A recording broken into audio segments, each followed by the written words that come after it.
Itong paa na to, paa to ng bunso ko. Vinidyohan ko na kasi hindi siya makatulog.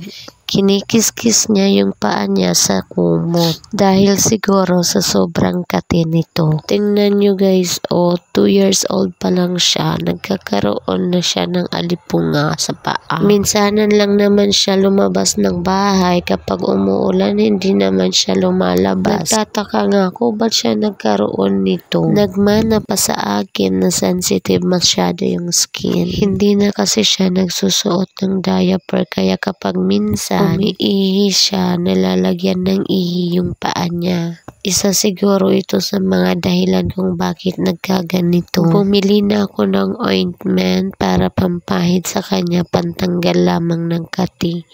Kasi nagigising yan sa gabi, umiiyak, tapos ang kati ng paa niya. Pag magising yan, kinikis-kis yan agad yung paa niya. Yung mga kumot at unan kasi hindi kami makapagwala ba ng weekly. Pareho kasi kaming may trabaho kaya wala ng oras. Ayan nilalagyan ko ng ointment yung bawat singit ng daliri niya sa paa. Nagkaroon din siya nito nung una.